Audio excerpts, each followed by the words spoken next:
IONUS Radio.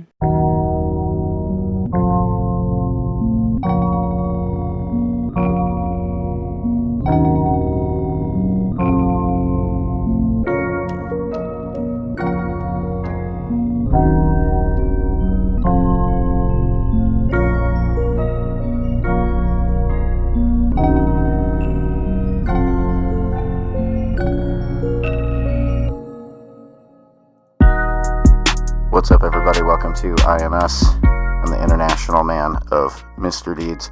We're doing something that I've been wanting to do for quite some time now, but just hasn't worked out as much. It's been coming up every now and then, the so-called paranormal, and anybody that's listened to IONUS for any period of time knows that I don't really think there's any para to it whatsoever. And that kind of goes the same with the so-called supernatural. I don't think there's any super about it. It's just natural, and whether we recognize it or have experienced it or not isn't really withstanding. So, we're going to talk about something that I know is a very, very popular topic. And people have been speaking about it for a long time, and that's actually a pretty big understatement when it comes to a long time. But in the recent world, a lot of people have been speaking about this topic. But regardless, you don't necessarily ever expect to find it in your backyard. But here we are. I'm here in Oregon, and guess what? This crazy topic is right here in my backyard, and I happened to meet someone who I became fast friends with that is all about this topic and has researched it pretty thoroughly, and it's just mind-blowing. The topic, ladies and gentlemen, hence the music and different kind of atmosphere in this type of episode, is giants. The existence of giants in antiquity, which my good guest here, Mr. Steve Mobley, is going to go through. I don't know, in whatever way he's going to. I know I saw part of the presentation before, but I think he's added to it since then.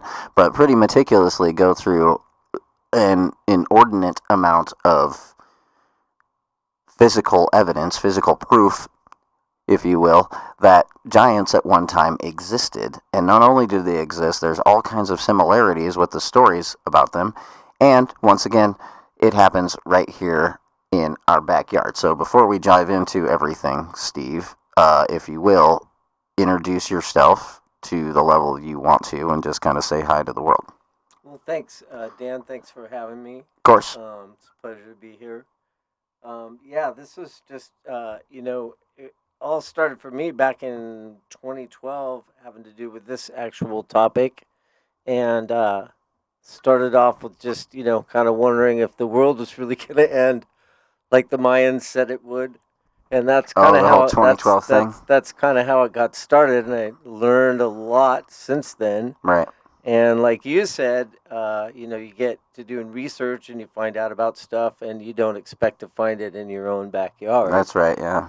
And excuse me.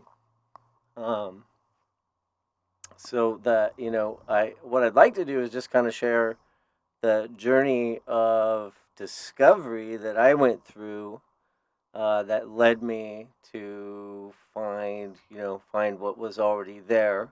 Right. That you were unaware of. Definitely hit close to home. Right. Totally. Okay. So yeah, we'll just go straight into it. You prepared this presentation for everyone, and you got control. Awesome. Go ahead, you've got the floor. Make sure that you pretty much eat that microphone and all right. Tell us the story. So yeah, it was back in 2012, and everybody was talking about the Mayan calendar and how it predicted the end. But the end of what? Was it the end of the world? And I happened to have time off from work. Right. And I also had high-speed internet. Yeah. And so I decided to just kind of take a look for myself and, keep an open mind and try to look at all sides and just see what I could figure out about it. I have I've done a lot of research over my lifetime on Native Americans and mythology and all kinds of tales from all over. Uh, and so it was, it's always something that I was interested in. So I started looking.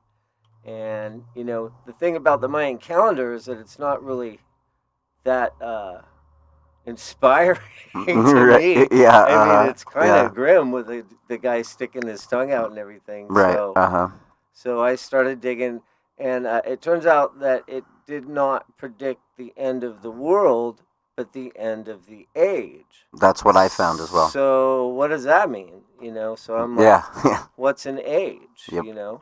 So turns out that if you stand on the equator of the Earth and you look to the sunrise, just before the sun rises, there will be a constellation in the sky accompanying the rise of the sun. And this constellation is known as the House of the Rising Sun.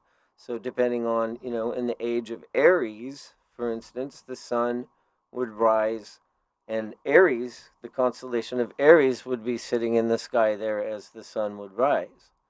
And so and the ages, in order for that constellation to shift from one constellation to the next, takes approximately 2,600 years, somewhere in that range. So what's just to fill in the gaps here, maybe I missed it, what's the divider line? Like, where does that line start in what you're describing, which is the precession of the equinoxes? Correct. That's right? what they refer to it as, the progression of the equinox.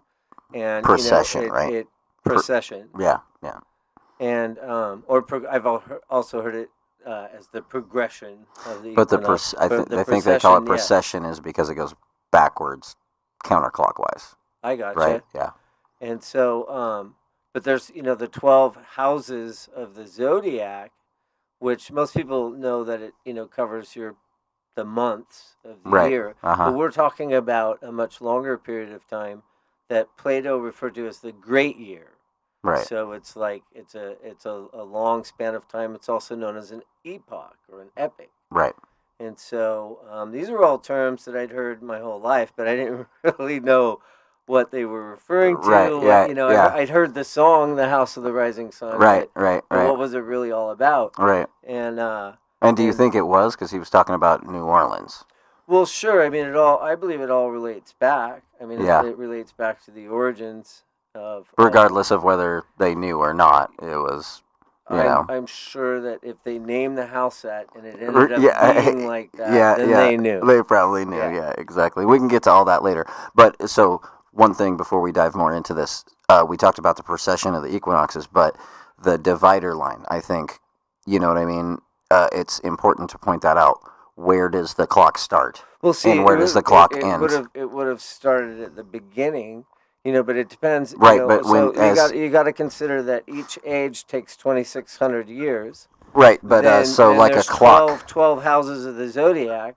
So it'd be, if you round it, if you said on average it took 2,600 years to go around once and change to the next constellation, then it would be 2,600 times 12. Well, right. That's an awfully long time. Right, but what I'm getting at here, Steve, is a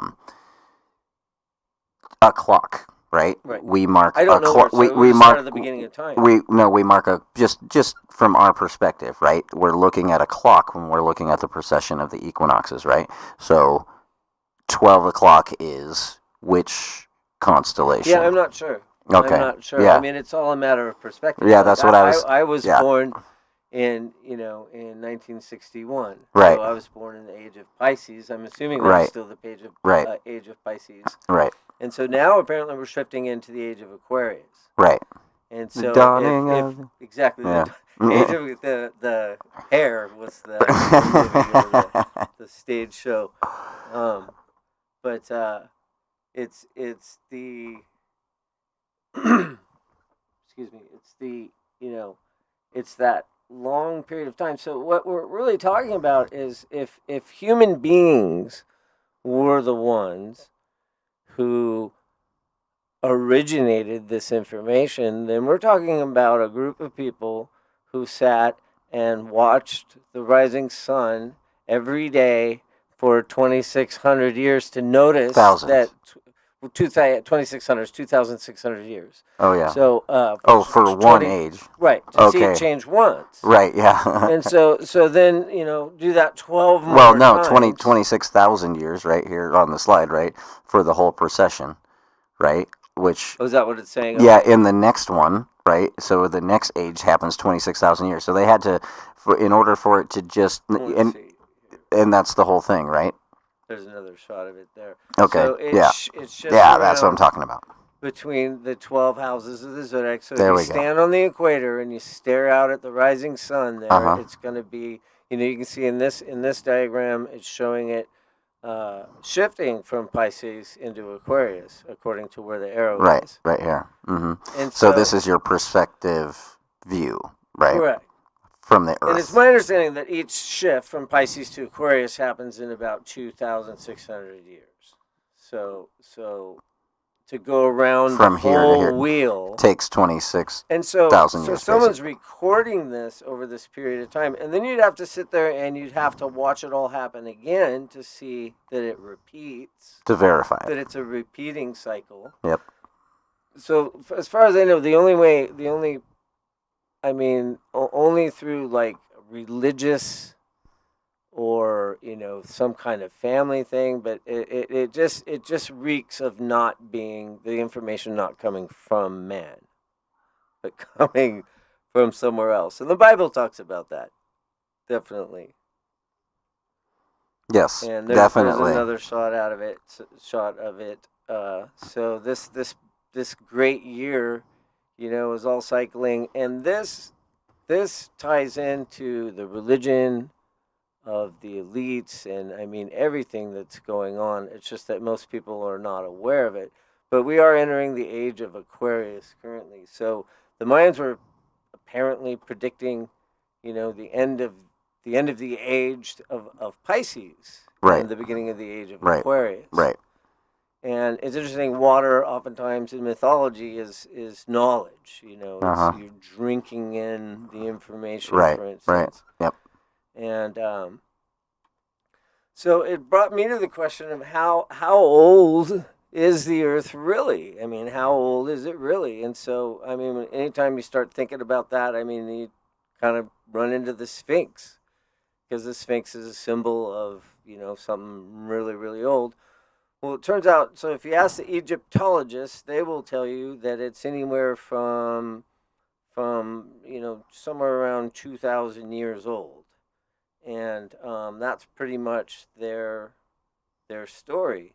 But there's a gentleman who came along by the name of Robert Schoch, and he's not an Egyptologist. He is a geologist, and he looked at the wear patterns on the Sphinx and determined that it's from water.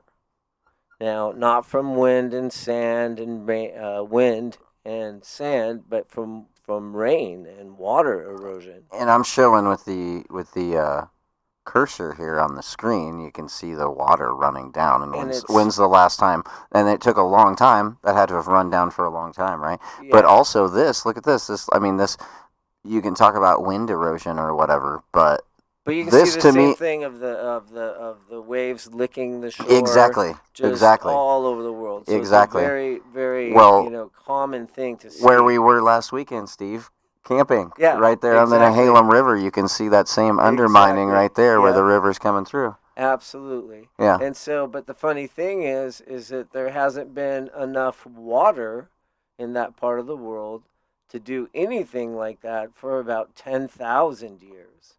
So there's a big discrepancy between, what we're seeing, what Robert is talking about in terms of time frames, and what the Egyptologists are saying. So what was the other guy that he paired up with? This, because we're talking 90s, right? When the late 90s, right? When this came out, and I forget what his name was. I'm not sure. I actually watched his documentary that he was he was the star of. Right. He had But a it's cowboy very hat kind of. extremely compelling. I mean, you can definitely look him up and look at his work, and it's super compelling. He convinced me. I'm Right, convinced right, that that's from water. That's right, water erosion. right. And And, because of Ancient Aliens, right? Even though I don't watch TV much, because of Ancient Aliens, I know that a lot more people these days are familiar with this information because Robert Schoch and all absolutely, of yeah, that stuff, yeah, yeah, were on there.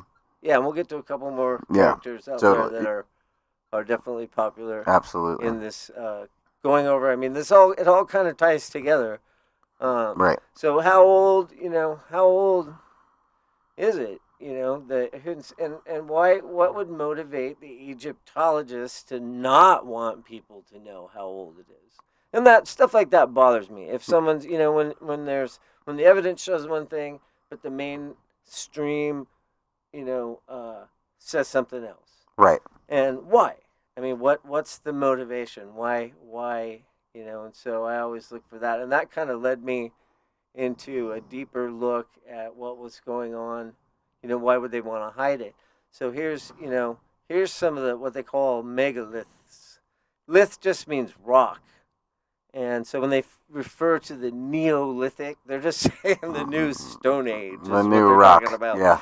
And they would like us. I mean, when I was brought up, I was always brought up to believe that cavemen were, and wearing rags, Right. dragging their knuckles, and Right. and Clubbing women over the head. when I look at the Stone Age, I'm seeing giant works that are just unbelievable. Megastones. This rock is in Lebanon in the Middle East, and you can see that who carves something like that? Right. And I mean that's just like huge. That's like 200 tons. We don't. I mean, it would take I don't know how many cranes to lift that. To Right. what end? And that's nothing compared to Baalbek. And and that's in Baalbek, Lebanon, Yep. and it's referred to as the Temple of Saturn, but it's a much older. What you find is temples are always built on temples, which are built on temples, and that's one really old temple there. But you can see that thing's huge. It's like Right. hundreds and hundreds of tons. Thousands, actually. It's like 1,500 or and something they're like that. just carving those things and moving them around, Yeah. And so Lebanon, as you see, I want to point out here that Lebanon, if you just drive down the coast from Lebanon, you're not far. You just cross the border there, and there's Cairo, Egypt, right there. Uh-huh. So Lebanon, Israel, Egypt, right there. And Mhm. so if you think about world history, Right. there's a lot of people. There's Israel and there's Egypt, And we all Jordan. know about this in Jordan. Yeah. And the stories, There's but there's Damascus. Lebanon. There's Yep. Lebanon sitting right up there, over Mhm. there in the Middle East. Yep. I don't know. Maybe that's like from Seattle to, Goose Bay or something. I don't Right. know. Yeah. Who knows? Yep. But they're In definitely the Dead Sea, there's a neighbors. big chunk of human history that we understand right there in that picture. A lot. And yeah, definitely absolutely. And so, and you look around there, and there's a lot of imagery of giants. I mean, look at that guy. He's so big he can just grab a lion That's like Gilgamesh, yes. it's a house cat. That's Gilgamesh, yes. Yeah, I would believe that would be Gilgamesh. There's another shot of old Gilgamesh there. Yep. And again, that guy is huge. Yeah. And look at that dude. Like, if he stands up, I'm thinking he's a lot taller than those guys standing in front of him. Right. And this guy, especially if he stands up, I mean, he's just enormous. Right. And, they're not even tall as his lap when he's sitting down, you know what I mean? Yep. And I'd also like to bring up this point when you look at all this stuff from the Middle East and Sumeria and all of the carvings and stuff, what you're seeing to a great extent is propaganda, written, and carved by the rulers of the time. But that was actually an extremely brutal time, and it was a time of slavery and brutality. We're much bigger than unless you were in priest class or you were a ruling class, I don't think things were real great for you. And I don't even know that the priest class, if you're talking about these people being much, much larger than you. That's only slightly better, right? Yeah, That's yeah, that's house yeah. slaves. Unless Yeah. your bloodline, Right. and then and then this turns out I wanted to know what the oldest hieroglyph was, and I looked it up, and this is considered to be one of the oldest known hieroglyphs of the man prisoner or the imprisoned man. And it's a simple little hieroglyph with a poor little guy with his arms tied behind his back. On his knees. Yeah, on his knees. So you can see that, when you go back, it's not always what things are not what they seem always. Yep. And there's a guy. This guy toured around fairs and stuff back in the I think in the 1800s. And just want to show people that they say, oh, giants don't exist. Well, also people a lot of times when they think of a giant, they think of a Hollywood giant that's as big as a building. And there are stories about giants like that, but basically anybody a 7-footer, 7 to 9 feet. Those are giant people. As you go up higher too, you're going out broader. I mean, these are some big folks. Right. And like, look at that guy. Tell me giants don't exist. Dude, if he wasn't a gentle giant, I mean, he would. You know what I mean? He could reach out to another human being. Right? They're human beings. He's just so much bigger. You can see it in his hands. He could reach out and rip that dude's head off his shoulders if he wanted to. That's why they didn't have guns, and Right, so yeah. Goliath or David, had some aerial weaponry. Projectile. Yeah. Mm-hmm. And so any advantage you could get over these guys, there's the stories are just on and on about who they were and what they did. But yeah, look at that. I mean, that dude's big. What does it say there? Does it say how big he is? But I'd say if that guy's 5 foot, he's it's 6, in German 7, 8. He'd or be like 8 Swedish feet or something. Yeah. He's big. Yeah. 7 feet anyway.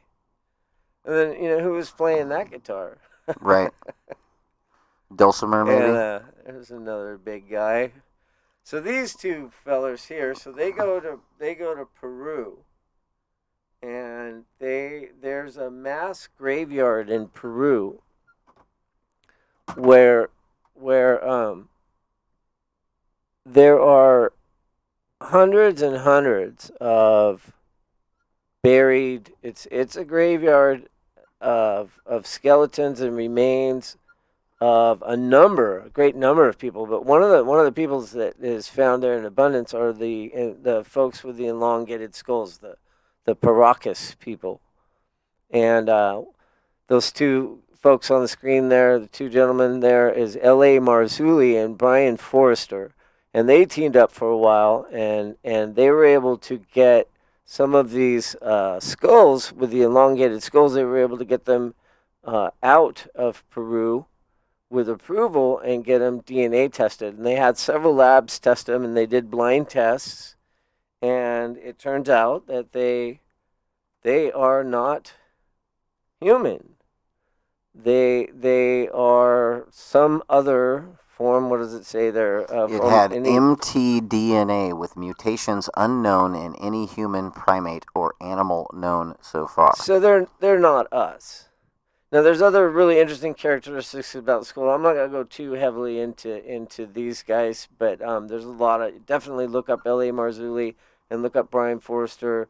They both do tremendous work on all this stuff. But and they're not like us either, right? They're not like keyboard warriors, right? Like they have they travel the earth, exactly. And they go all over the world, and they're super good researchers, right? And definitely worth looking into. But they pointed out that the regular human skull has a parietal and a sagittal suture on it. So you got these. It kind of looks like a baseball a little bit. It's got two sutures on it, and those Paracas skulls do not. They just have one that goes kind of across the middle. Right. You can see where that big ridge is. Look at that. That is not human, man. No. That is not even anywhere close to human. That looks like something that you would see in a sci-fi movie. Or yeah, absolutely. Except for it came out of the ground. Look at those. Look at that one on the left and the bottom and right there's there. some various examples. None of those are like, hey, bro. You know what I mean? Yeah. That dude shows up to a party, you're like, that's Yeah. a great costume. Yeah, that's like Pumpkinhead Yeah, there. yeah, exactly. Any of those. Look at the top right one, the bottom right one. Like, that top right one looks like he could chomp your head. And so the thing is, these elongated skull were the royalty. They were the rulers. They were the ruling class. Yeah. And so Hulk smash. there's some more shots of them. There's the one in the upper right still has red hair. So many of them. So many of the elongated skulls had red hair, and there's even giants that they pulled out of in China that came out of the pyramids that have red hair and that's freckles. a big story when it comes to China, too. We won't get into it right now, No. but yeah. Any one of that, I was going to mention that earlier. This is a very broad presentation for the most part. Right, shotgun. And any one of these things we could spend the next year going into the details and stuff. I would encourage people to look up Brian Forster and L.A. Marzulli and get the skinny on all this stuff. This right here, I've seen before. Can you go back right there? This right here, I've seen before. I won't mention where or why right now. I will get permission to do so. But if you're watching this episode, you know who you are. I've seen that right there before. Cool. Totally have to talk about that sometime if we can. And I can do it on my own, but just another time. Keep going. So there's some more skulls. And just, some of the other characteristics of these elongated skulls is that they have two little holes in the back of the skull. Now, there's been controversy. Academia, for the longest time, has stated that these are the result of what is known as cradle headboarding or cranial deformation. So, in cases where an infant's skull is still soft, and malleable, is shaped and formed into this type of skull. But it's not the case. These skulls are not human skulls. That the actual brain capacity, the interior of the skull is much larger than a human skull. Conceivably, they had much larger brains. The two little holes in the back of the skull, also the socket where the spine meets the skull, is in a completely different spot than a regular human skull. So, just suffice to say, these guys, this is not us. Look at this suture. This is the suture you're talking about, right? Yeah, you can see it. Yeah, on that guy pretty good. But this is like that regular human Saturday Night Live skit, dude. Coneheads. Exactly. Yeah. They are the coneheads. Yeah. And so there's an example of some of the mechanisms that they would use to are we able to pause this? No, keep going. All right. Because I think you opened the wrong presentation. Did I? I'm pretty sure. No, I don't think so. Keep going. What's this one labeled? I don't know. Yeah, because I added some different slides in. Okay. Well, we can always open another one, too, but we should keep going. All right, so this kind of jumps right into it. I wanted to show more pictures of the different examples of the headboarding and the different examples of the deformations. But this one we'll just jump right to it. So this is the Chinookian tribe, which when I was in 3rd grade, we learned about the Indians around where I live in Astoria, the tribes around Astoria, and the Chinookian Indians are some of the tribes in Astoria, and they practice this cradle headboarding. There's also a tribe known as the Flatheads that also practice this cradle headboarding, and so with what I had learned up to this point, if the ruling class, if they're emulating like a ruling class by doing this to their infants, then there must be they must have been around here. So I just logic. if they're doing it and the theory is correct, then they must have been emulating people that were here. So I went on the hunt and I went looking for that, and I found it. Right. I found it. I started digging through the old newspapers and using my internet skills to dig, and I found them in January 18th, 1920. This was published. And it says bodies of highly intelligent race of prehistoric Oregonians are unearthed. Now, this, you can look up at the top, there's a little shot of them digging, and then down below there's a little shot of what they dug up. But this was the students from the agricultural college, led by Professor Horner, on essentially what was a kind of a summer outing for the kids.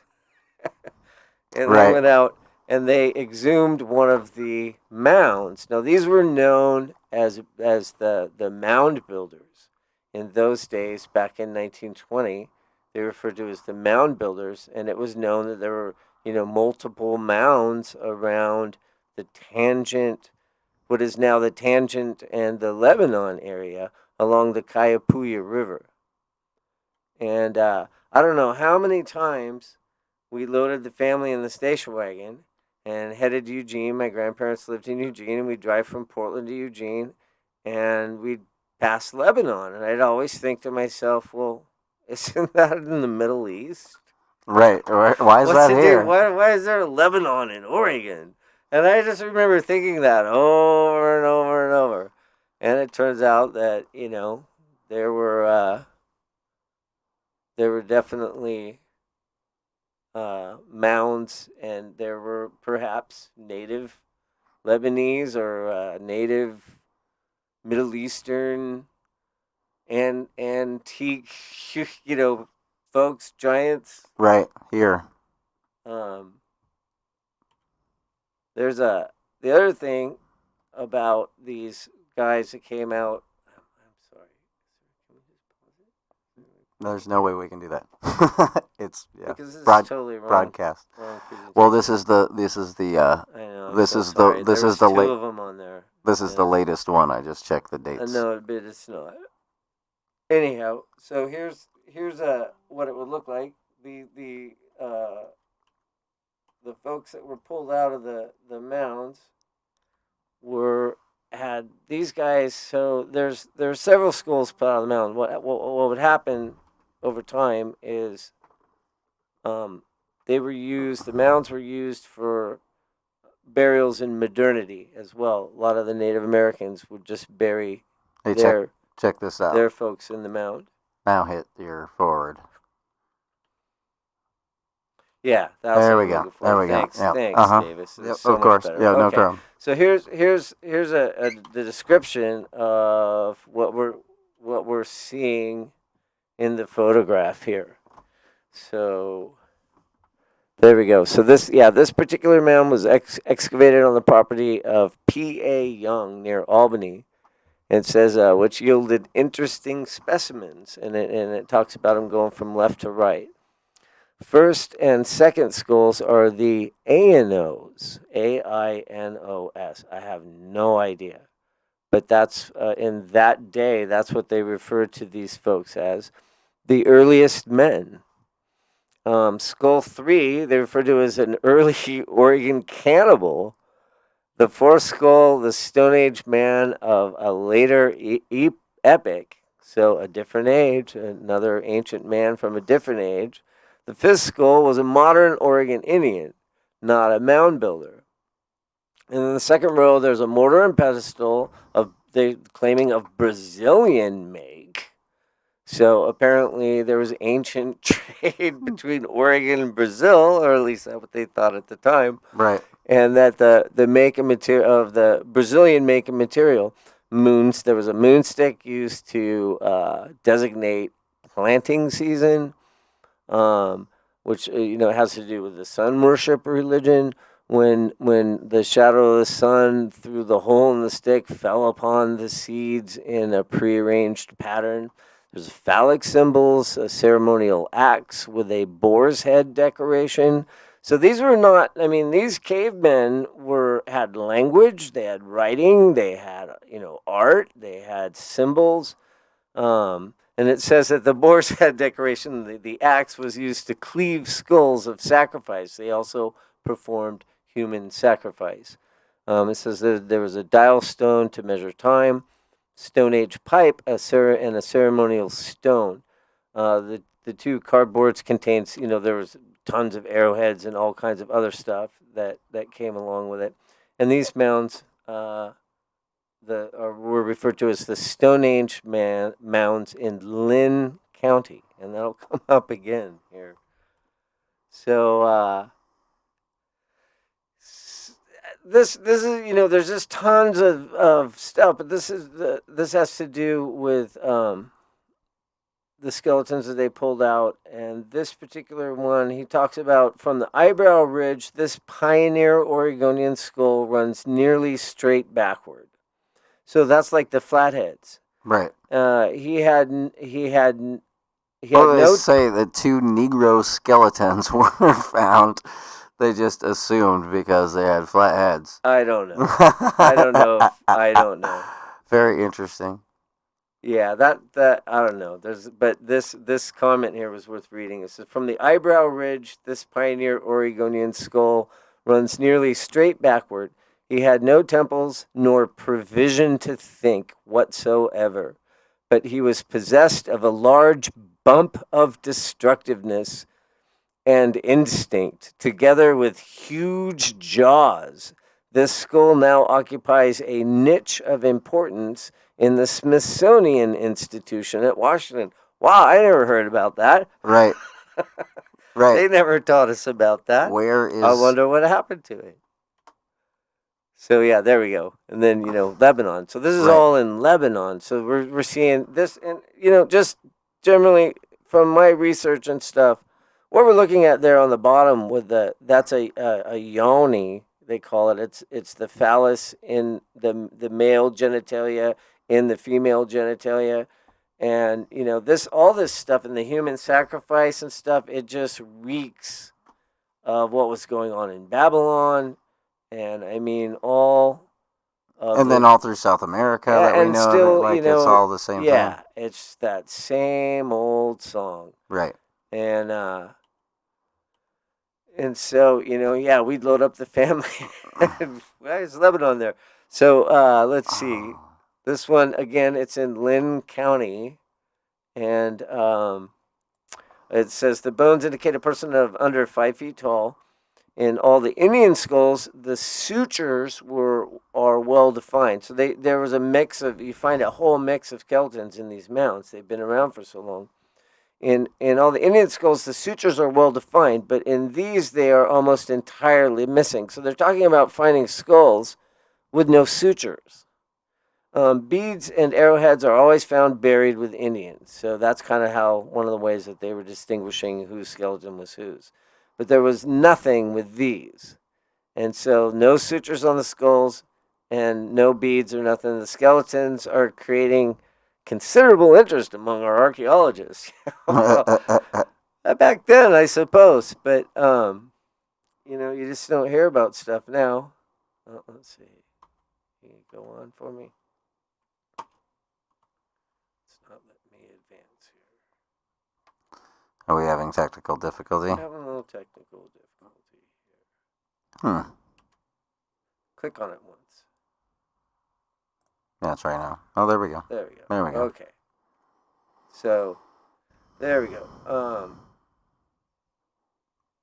Interest among our archaeologists. Right, there we go. Thank you very much. And then, let's see. So this one, every skeleton had a quantity of beads and other trinkets. Let's see, there was something in here. I was hoping I could highlight this stuff, but it was hard to do.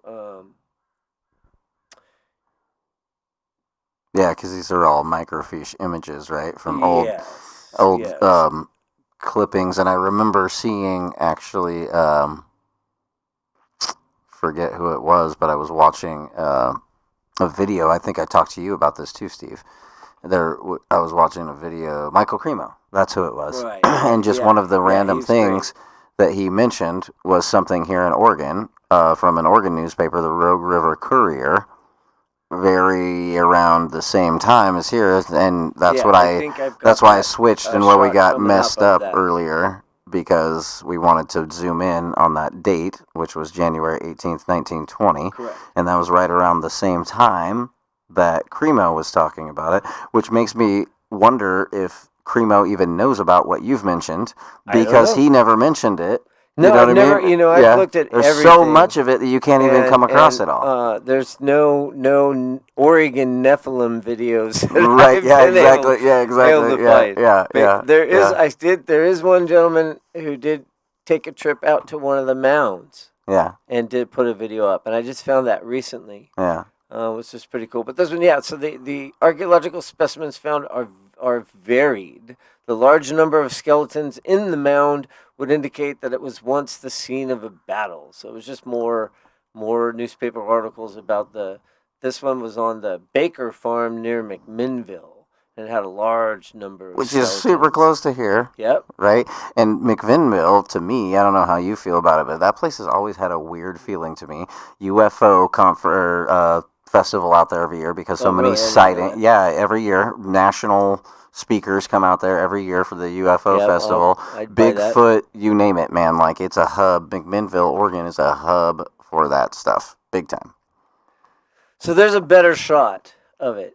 Right. And so you can see, I'd like to just draw attention to the dude all the way to the left and just how pointy his skull is compared to the other folks there. And then the guy right next to him, look at the size of that jaw. Now, when they describe these dudes, they're saying that you could take the jaw and it would fit all the way around our jaw. Also, it was reported that these skulls of the cannibal dude was a half-inch thick. That's one thick skull. He also had double rows of teeth and 6 fingers on each hand and 6 fingers on each toe. Each toes on each foot. I'm sorry, six toes on each foot. He didn't have fingers on his toes. Sorry about that. But yeah. So they were some scary bone munching critters. Right. Is what they're described as. And thank you to the Oregon Historical Society right? for being so kind as to provide these images. Look at this dude over here on the far right with that And, like big old underbite. Yeah. And then so that was 1920, and then they're calling it the AINO skull. So Ano? yeah, and it was J.G. Crawford of Albany. Now J.G. Crawford was a prolific photographer, and there's huge collections of his work. And I just, the few images that I've been able to scrape up, I just can't help but believe that there are probably tons more images to look at of the 6 fingers, of the full skeletons, of all this stuff. But I don't know what it takes. Look at that, and look at that. And you can see there. So there's a. Whew. I thought that one. Hopefully I got that. But you can see. The cheekbones on that guy are definitely extended, and the cranium is cone shaped. Yeah, big time. And then look at the suture that goes up the center there. Now, when reading these old newspaper articles, they refer to those as wormian bones, which is probably an outdated term. But probably. But those are sutures, where the skull formed and then, came together and stitched itself together. And that's not normal. And he's kind of got the same my weird... skull and your skull. Well, we kind of have that a little bit too. It's just more pronounced on that other dude, Mr. Smiley. Yeah. Mr. Smiley back here. Right, yeah, exactly. And he would be like the cannibal guy. He's got the half-inch thick skull. This guy here. Yeah, and the double rows of teeth. I will get you, man. He's you don't want to peek under the bed. He totally looks like Skeletal. See that on Halloween, I'm telling you. And then that's the cannibal guy again, double rowed teeth, and that jaw. Just that jaw is massive. And yeah.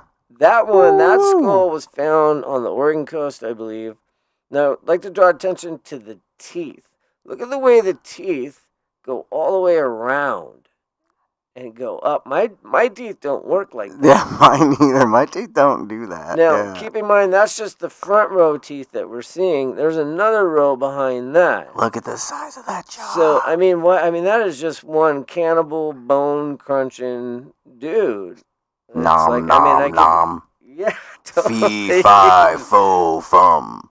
Yeah, dude. There's a lot of Native American tales about these guys. And that's what I was going to bring up earlier, saying it looked like the scene of a battle. That's what the archaeologists said, right? Yeah, and that's what all the Native Americans said. Like, whenever we encountered them, we had to kill the hell out of them or they're going to eat us. Yeah, some of the old stories talk about originally, they were one way, but they became, as people would feed them and stuff, and then they just wanted more. Right. And more, so they started to eat the people.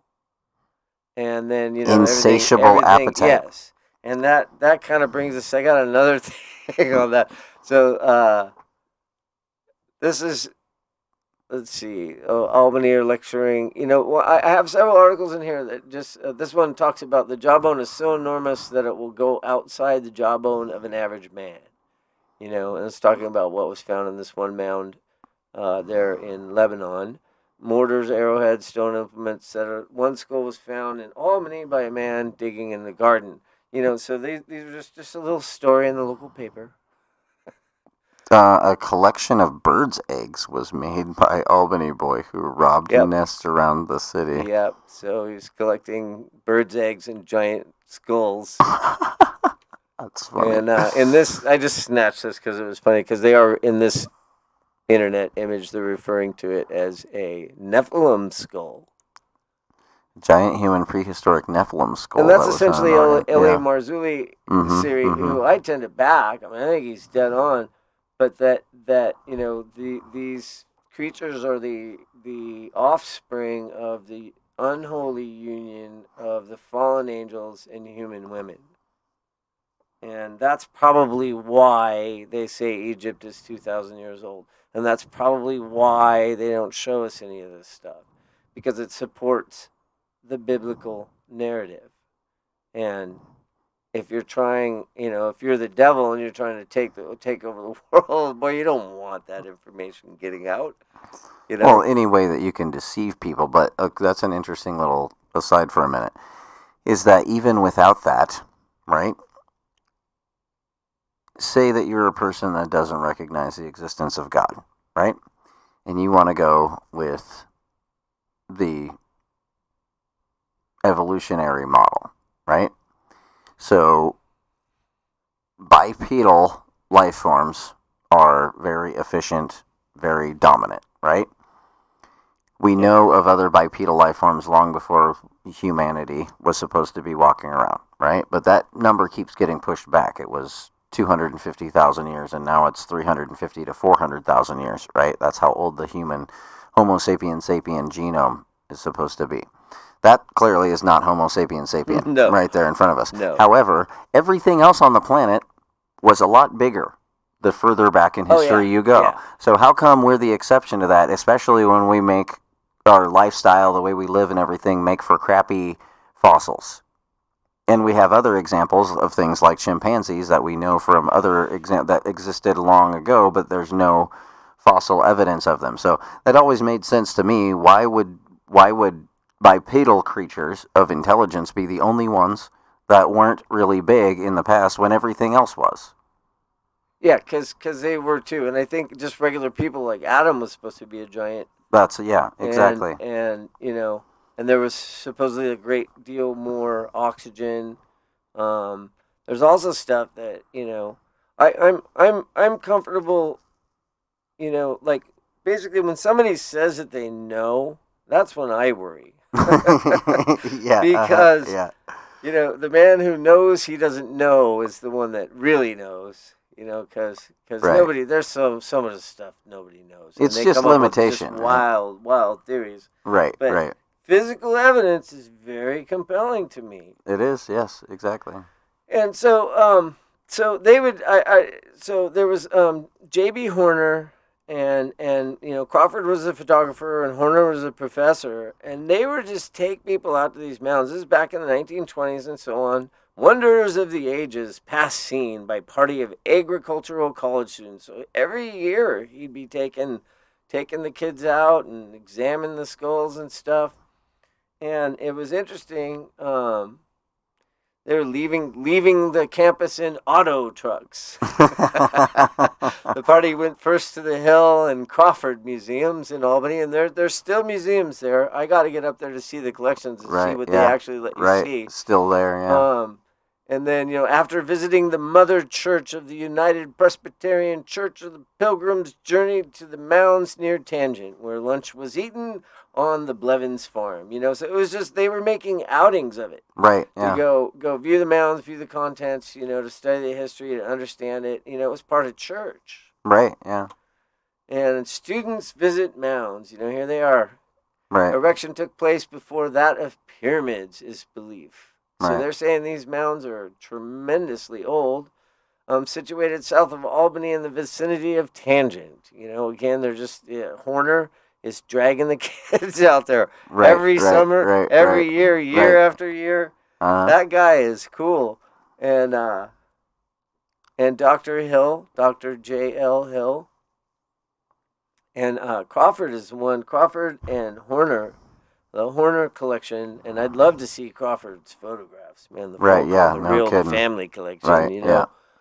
There's another shot of what they dug up, the skulls, mortar, antler tools, everything there in Lynn County by J.A. Crawford. There's the kids out digging it up, and that's the P.A. Young mound. You can see the guy on the left there. He wasn't really working that hard. Right. Yeah. He's enjoying the photograph taken by the guy in the auto car, auto truck. And he's in the hole there. He's really getting into it. And then there's a mound. That's the E.M. Auburn mound. These are all around in the Tangent area. Yep. And there's another one. That's the Cochrane mound.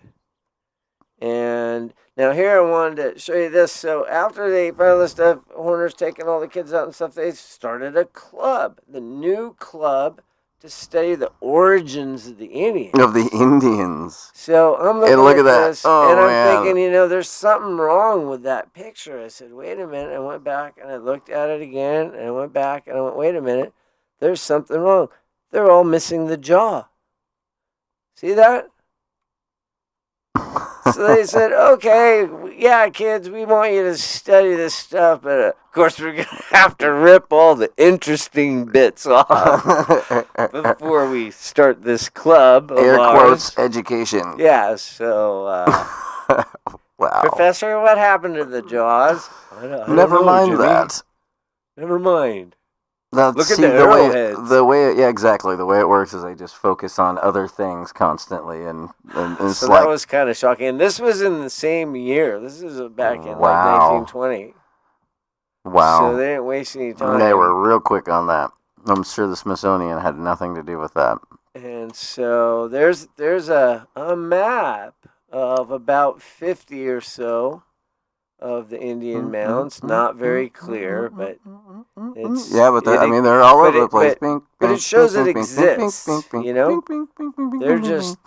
all over the place, yeah. I have another map that I have at home on paper that actually shows the ones that there were some of them that they called chief, or they were like the Big Daddy mounds, the ones that had the really old stuff. Wampum Chief Mound.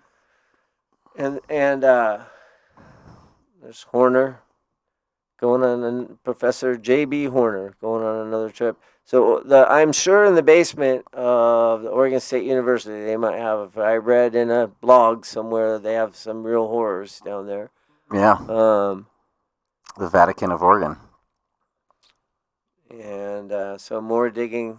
And let's see, more than 60 men and women accompanied Professor J.B. Horner on his annual mound digging expedition. So, it just goes, he was back then. Mound digging, that's interesting. Yep, so they were all about it. come out here and check out these amazing mounds. And by the way, grab this brush. Grab a shovel. Yeah. There will be lunch. There will be lunch. Yep. Students visit mounds. Erection took place before the pyramids. Yep. Old mounds yield historic relics. Crawford, Dr. Hill, again and again. He says, in the opinion of J.G. Crawford, the mounds were built by people like the Toltecs of Mexico who believed in human sacrifice. This belief is based on the numerous partial bodies taken from the mounds. So they were munching them up. Yeah. But they weren't really wrapping their heads around the... So here we got the Masons. The Masons are going to go see the mounds. Horner's going to bring the whole lodge down to see the mounds here. Huh. And so the Masons were very interested in the material. Yeah. And he was the agricultural college. Horner was a professor at the agricultural college. So a lot of the stuff was dug up by farmers. Yeah. And a skull half-inch thick was unearthed in one of our western states and immediately sent to Washington without the formality of an election, says a cynical exchange. So that was just a tidbit, just a little just a little out thing. of an old Yeah. newspaper. But yeah, half-inch thick. There was some stuff I found early on in my research that disappeared off the internet. Yep. This is a breadcrumb. Right. Of what was there. Smoke in which to travel back to the fire. And again, Hill and Crawford, and they were just like again and again taking people out, exhibiting this stuff. So in the old days, there's what a mound would have kind of looked like if you did a cutaway of it. And then there's Lebanon, and there's Tangent, on that's off of Google Maps. If you go zoom in, Stu, there's all kinds of weird stuff in there. There's just biblical, all these trenches with biblical names and stuff. It's very strange. And this happens to be in Lynn County. So another oddity of this whole research is it turns out that the mounds all over the place they're always in Lynn County, Mound City in Lynn County, and Kansas. And there's actually a Lynn Mound, the Lynn Mound in Upper Ohio Valley. So there's some weird connection between Lynn, the word Lynn, or the family Lynn, or mounds or something. Anyway, it's in Oregon. It's in Lynn County, and the mounds across the country always seem to end up in Lynn County, Kansas, Ohio. Abraham Lincoln gave a speech at Niagara Falls, and he said. He was quoted that the eyes of that species of extinct giant whose bones fill the mounds of America have gazed on Niagara as our eyes do now. Which is very interesting considering the massive copper mines around the Great Lakes area that eclipse the size of our mines these days. So the ancient past is not generally being revealed to people. They don't tell people about the ages of the earth. I never got told any of that stuff. Nobody ever told me that there were mounds full of giants, bones with weird skulls and stuff. I'm telling you, if they would have told me about if they would have told some of these stories in church, like if I would have been going to church in the 1920s. Right, yeah, I would have been real interested in church. Yeah, exactly. Yeah, exactly. Let's go, Dr. Horner. And so there's just another more evidence of skeleton was that of a man, apparently a chief, estimated to have been nearly 7 feet tall, whose skull was 25 inches in circumference. So these guys were big. There it is. Other findings include flint arrows, the stones of 3 artificial altars, spearheads, flake knives, and beautifully wrought objects of copper, which is exactly what we find in Lovelock Cave. Right, and other reports of people that found Ohio mounds. There's some really striking specimens. And then you have this giant skeletons just covered in copper beads and books of copper, and pages. Yeah, exactly. Everything clad in copper. And then you have this giant copper mine. Around the Great Lakes. I'm sure it's just a coincidence. We got like, a few seconds. No, we can take it longer. Do what you need to do, bro. So again, 7 feet tall, several skeletons more than 7 feet tall, out on Santa Rosa. Now out here in Catalina Island, these guys, L.A. Marzulli went out there and found this photo of the dude. He's got 6 fingers right there. You can see him. The thumb's wrapped around the other side. Yep. But 1, 2, 3, 4, 5 fingers, and the thumb is. Yep. So, there's another shot of him there. And a little close up. 1, 2, 3, 4, 5, and the thumb. That's 6. How, Chief? And so he looked something like that. He had a nice extra finger there. Right. And you see and back to the Middle East again, you see on many of the carvings in other places around the world where it's recorded in stone that these folks with the 6 fingers. Oh man, we have to do a whole episode about that now. Yeah. About the recorded in stone thing, a whole series almost, man. Yeah. Absolutely. Crazy. Continue before we get sidetracked. As I said, any one of these is worth a year's discussion. Yeah, exactly, yeah. There's another 6 fingers. You can count them. Yep. 1, 2, 3, 4, in 5, the 6. Kazuo? Is it Kazuo, right? The Kazuo I'm position? not sure. I just wanted to show evidence that, 6-fingered folks are with us, but nobody ever talks about them. It wasn't just like a weird. There's a condition called polydactylism, where you can be born with extra digits. But this is family. These are bloodline people with 6 fingers, 6 toes, and they've been with us all along. But the only reference I know of. What was that? Go back to that. That was like handprints. Yeah, that'd in be like from the southwest. From the southwest. Yep. Southwestern United States. In fact, the story goes that the reason they held up their hand and how is because you're holding up your hand to show that you only have 5 fingers and you're not going to eat them. Right. Yeah. And but the only reference really I know of the 6-fingered people is in the Bible, and it says, and there was yet a battle in Gath, where was a man of great stature, like what we're seeing here, that had on every hand 6 fingers and on every foot 6 toes, 4 and 20, or 24 in number. And he also was born to the giant. Born to the giant. That's 2 Samuel 21:20. Yeah. And, you just don't hear, 6 fingers, 6 toes. And when he defied Israel, Jonathan, the son of Shammah, the brother of David, slew him.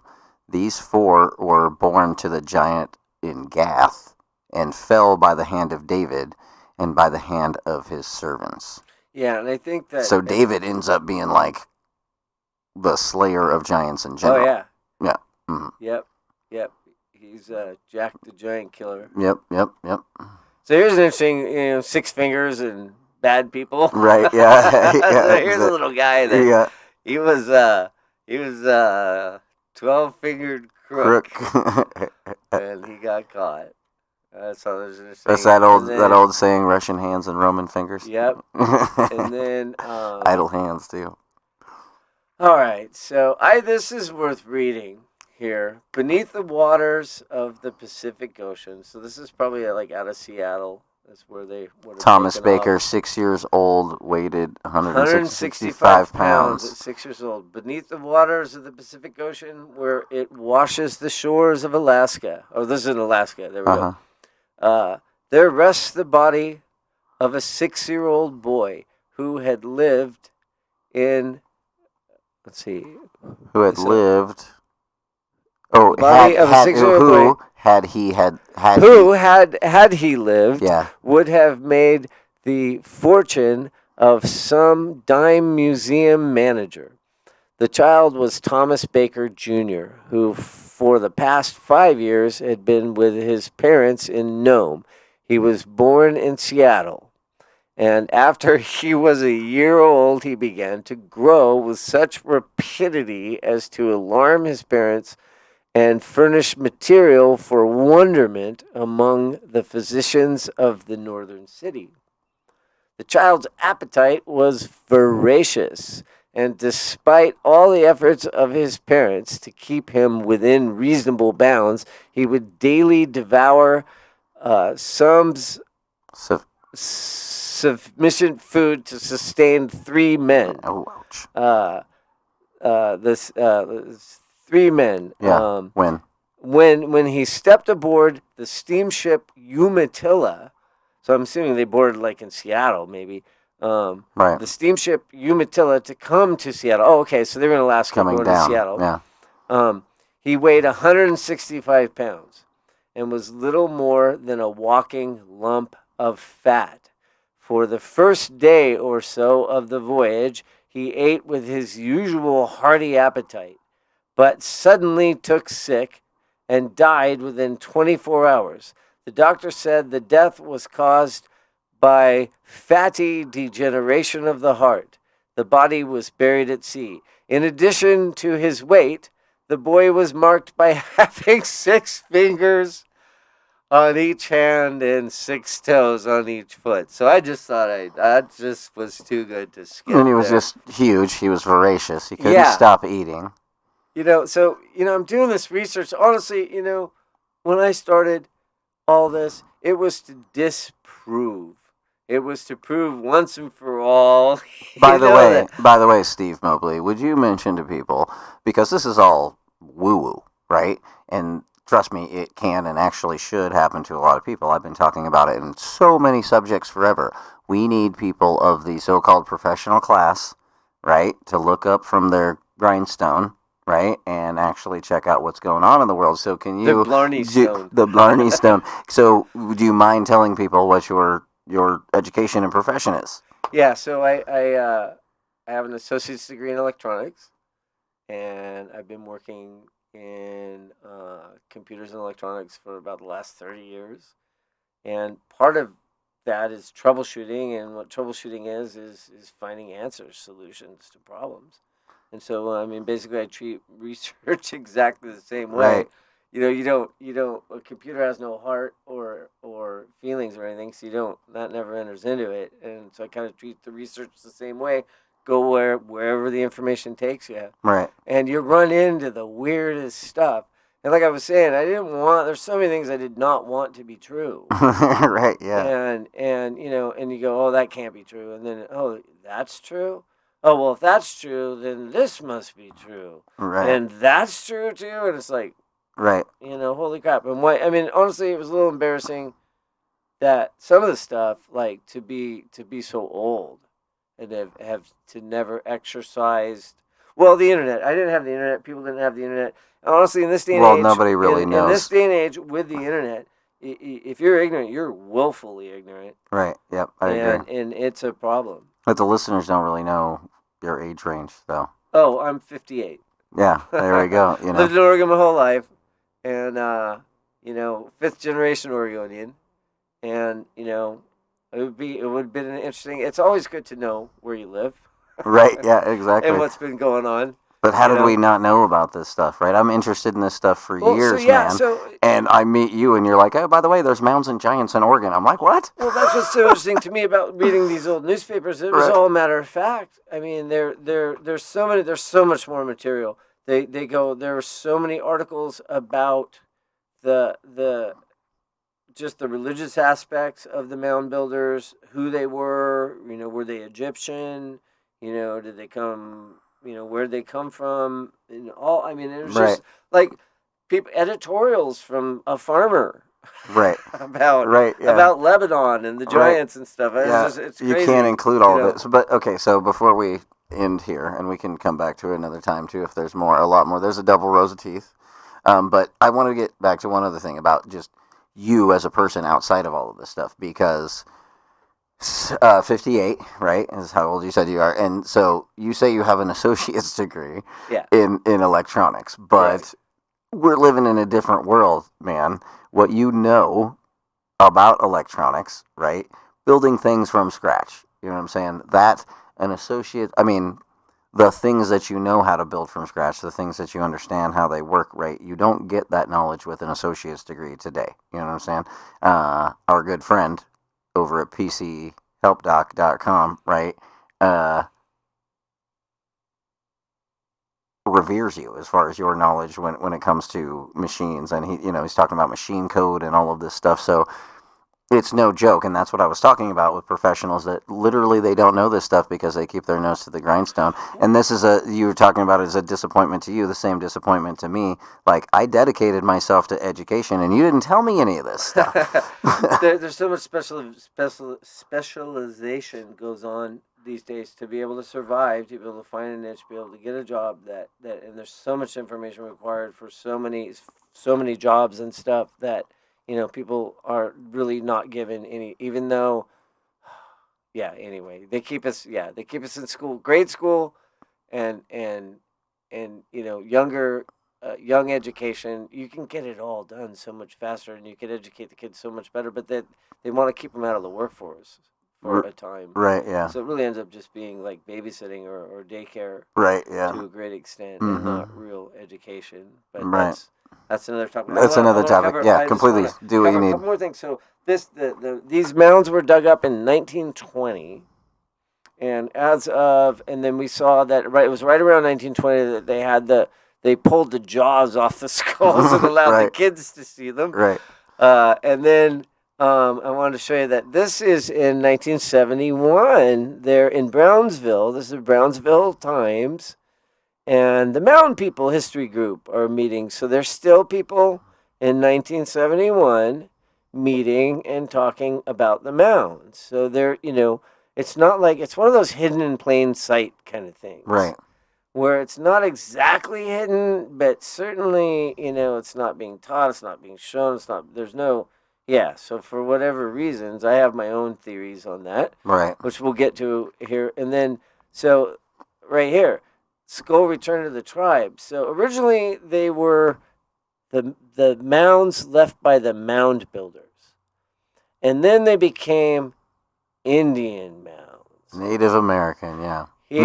This article's from October 15th, 2010 for audio So in listeners. 2010, I think it was that Big Daddy skull that had the wraparound teeth that they sent back, and they gave it back. I mean, who knows? The Indians the actual Indians, not the tribal council or whatever. But Right, yeah. The elders say that these are not Indians. Right, yeah. They predated. They were here when the Indians got here, is what they say. Mm-hmm. So you can see that there's whole politics involved here, and so they gave him the skull back, it looks like there. And so here we are up to, now here's 2012. Now they're cultural mounds. Right, yeah. Now they're cultural mounds. And they're giving tours of them and stuff, lots of arrowheads and everything, and it's, nobody wants to drag the history back before, I imagine from the tribal council's perspective, they just want it all put back. Oh, and yeah. They don't really care what Western culture believes about it. Well, and probably. I'm not so sure that most of, a lot of the Native American politics, reservation politics is corrupted, co-opted by whatever other interests and stuff. And it's always the same group, the same kind of, your billionaire philanthropist is not. Right.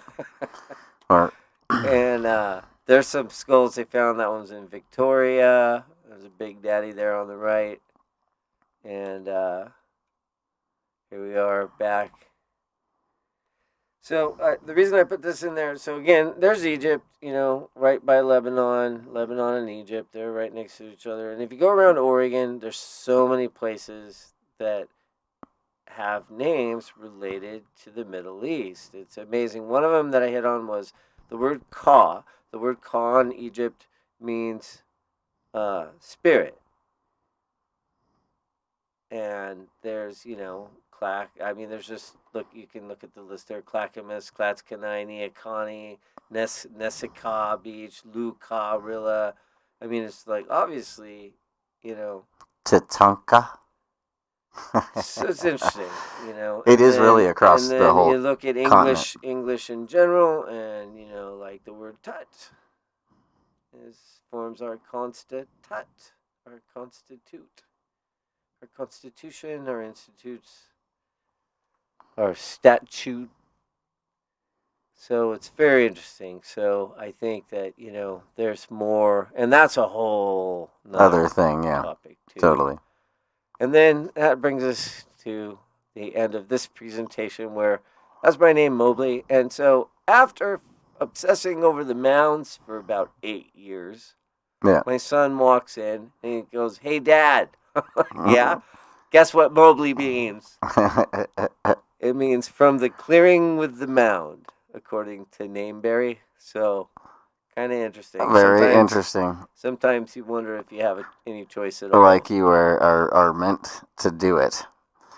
And I couldn't agree more, actually, because, I mean, how did this even happen, right? Like, we meet each other as in a circumstance that has absolutely nothing to do with any of this, but instantly hit it off.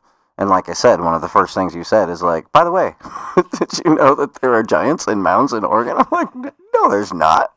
Like, totally, they are. They're in Lebanon. And I was like, as soon as you said that word, that name, Lebanon, you know what I'm saying? Yeah. Anyway, we could go on for days. It was an amazing... there's so much to know. Yeah. Amazing presentation. Anybody that has any more information about this or would like to contact Steve, shoot an email to IONUS, IONUS @mail.com. And they can also email me if they want at grimsnack @gmail.com. One M or two? Just one. One M in the grim snack. At gmail.com. Oh no, he's a Gmailer. Oh. But no, this is going to be. Snack. This is going to be. We're going to talk about this more, and I won't get too far into that because we're already over an hour and 15 minutes. But it's totally worth it.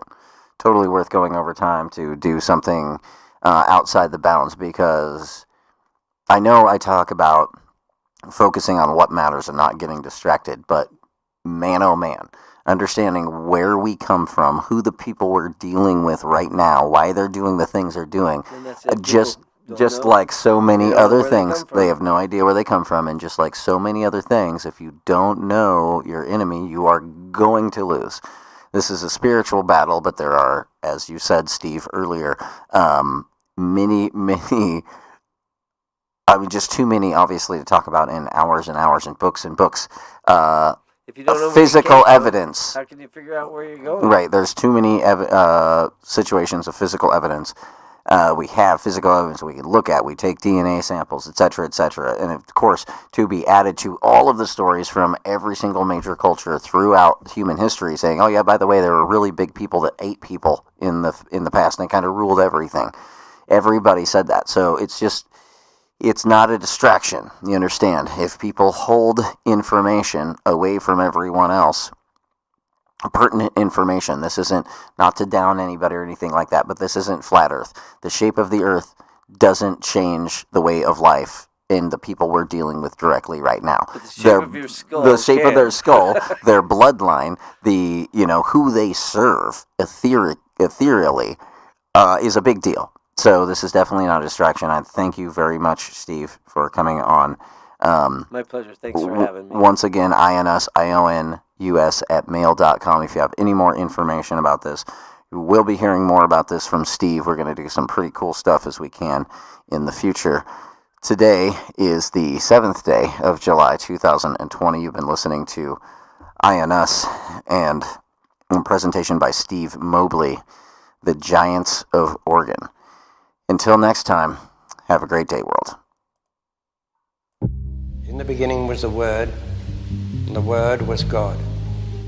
We are told that this is how the worlds began and how creation took shape. If we put that into the modern idiom and say that into the great voids of space came a sound, and matter took shape.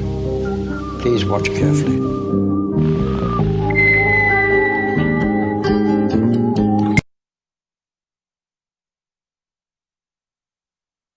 You're listening to IONUS Radio.